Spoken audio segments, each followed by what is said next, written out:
Ya, tinggal menghitung hari, laga final Piala AFF U23 antara Indonesia versus Vietnam akan segera dimulai, di mana laga ini sendiri rencana akan berlangsung di Stadion Utama Gelora Bung Karno, Jakarta. Dan sebagai tuan rumah yang baik, Indonesia yang dikomandoi oleh Ketua PSSI, Erick Thohir, telah mempersiapkan venue sebaik mungkin, mulai dari kualitas rumput, keramahan supporter, hingga penggunaan VAR di laga final nanti.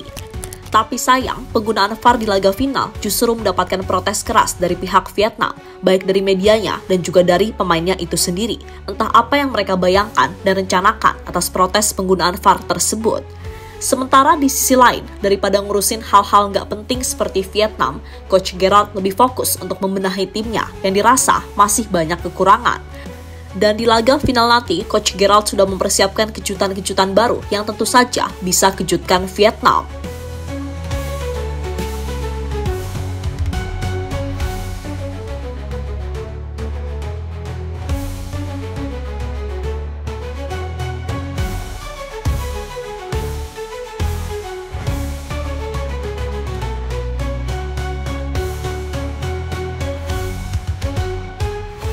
Pertemuan dengan timnas Indonesia U23 di final Piala AFF U23 2025 disambut dengan keyakinan tinggi oleh media Vietnam. Salah satu media terkemuka mereka, Soha, meyakini bahwa Vietnam memiliki peluang besar untuk kembali menang dan juara. Laga final yang dijadwalkan berlangsung di Stadion Gelora Bung Karno pada 29 Juli 2025 mendatang menjadi sorotan publik. Laga klasik ini menyimpan aroma balas dendam dari kubu Indonesia dan semangat mempertahankan dominasi dari sisi Vietnam. Menurut Soha, beban justru berada di pihak Indonesia. Media tersebut menyoroti bagaimana Vietnam telah mendominasi pertemuan kontra Indonesia di level U23 dan U22 selama 10 tahun terakhir. Vietnam U23 telah berkali-kali menjadikan Indonesia U2 korban, dan skenario di laga final mendatang kemungkinan akan terulang, tulis Soha dalam laporannya.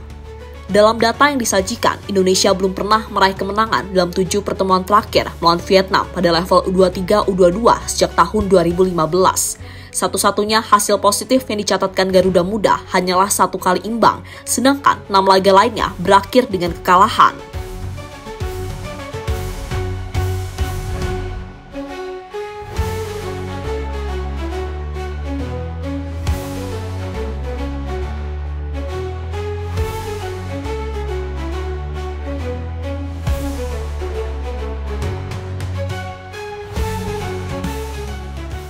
Sementara itu, sejumlah media Vietnam, termasuk Lao Dong, mengabarkan bahwa babak final Piala AFF U23 2025 yang mempertemukan timnas Indonesia U23 kontra timnas Vietnam U23 akan memakai VAR.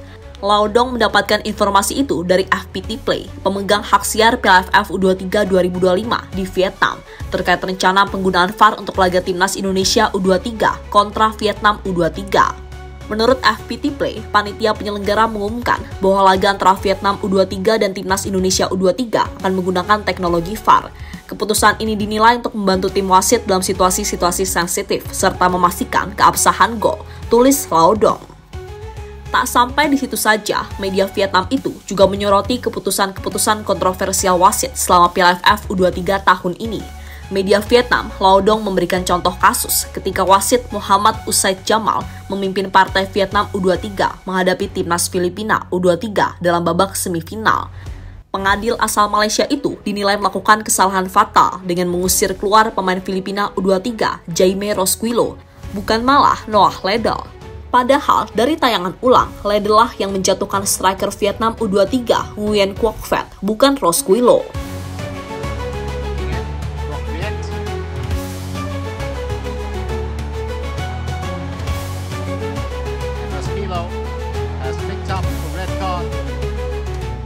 Dan penggunaan video assistant referee atau VAR di laga final nanti juga mendapatkan respon dari pemain Vietnam Nguyen Dinh Bach, di mana dirinya merasa kalau penggunaan VAR di laga final adalah sebuah keputusan yang tepat.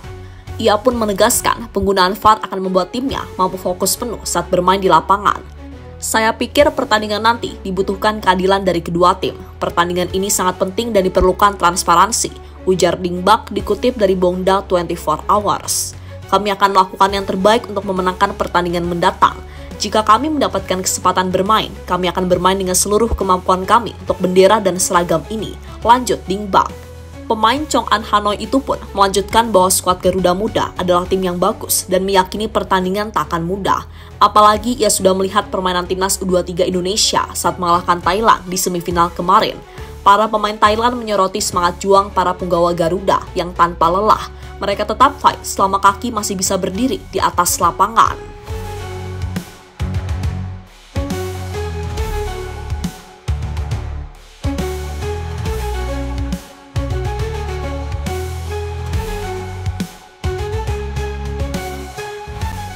Ketakutan Vietnam main di GBK. Bicara jelang laga Indonesia versus Vietnam di partai final nanti, di sini kita akan bicarakan soal kekuatan dari kedua tim. Pertama, Vietnam. Menurut kami, salah satu keunggulan utama timnas Vietnam ada pada mentalitasnya. Tim ini merupakan juara bertahan. Bahkan dengan partai final kali ini, Vietnam bakal tampil di final Piala AFF U23 untuk ketiga kalinya secara beruntun. Selain itu, mereka juga pernah mengalahkan Indonesia pada final 2023 di Rayong, Thailand lewat adu penalti. Pengalaman tersebut memberi kepercayaan diri tinggi bagi mereka. Sementara soal permainan, menurut kami keunggulan dari Vietnam ada pada kemampuan kolektifnya, variasi bermainnya juga banyak. Dan itu terbukti dari 5 pemain berbeda yang telah menyumbang gol. Ding Bak dan Hyu Min menjadi tumpuan serangan, sedangkan pemain tengah Quat Van Kang menjadi motor serangan. Dalam hal ini semua pemain bisa mencetak gol tanpa harus mengandalkan satu pemain saja.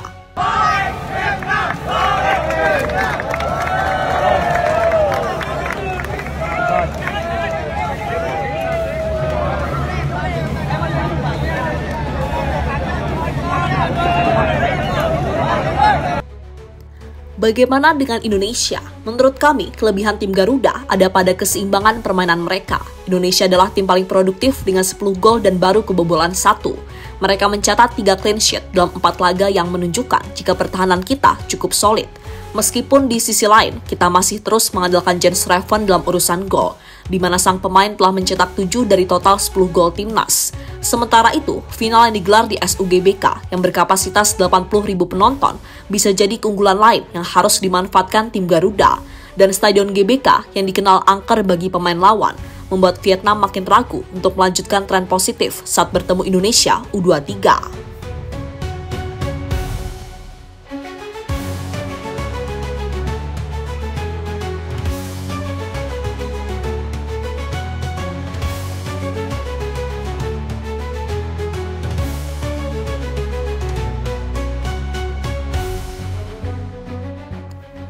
Coach Gerrard sudah siapkan kejutan baru.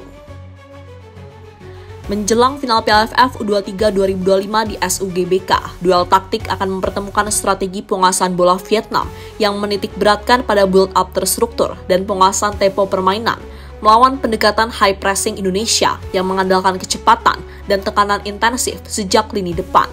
Seperti kita tahu, kedua tim adalah dua tim yang bermain dengan pendekatan yang sama, penguasaan bola dan tekanan tinggi ke lawan.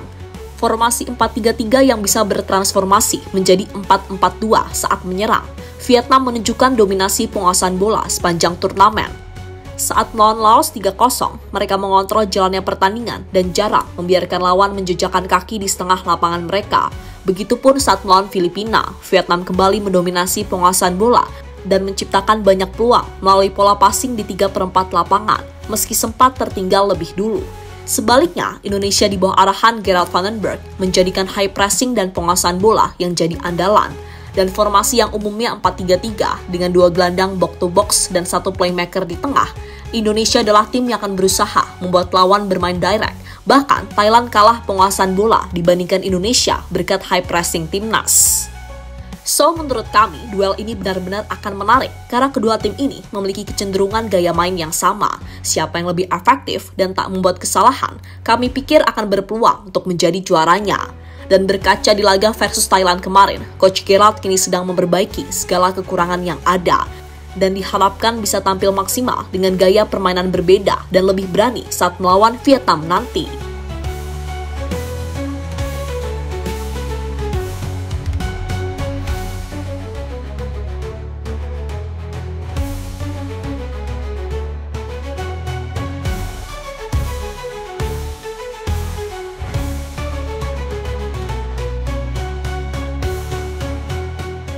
Dan terlepas dari apapun intinya, kedua tim akan sama-sama menampilkan performa terbaiknya di laga final nanti.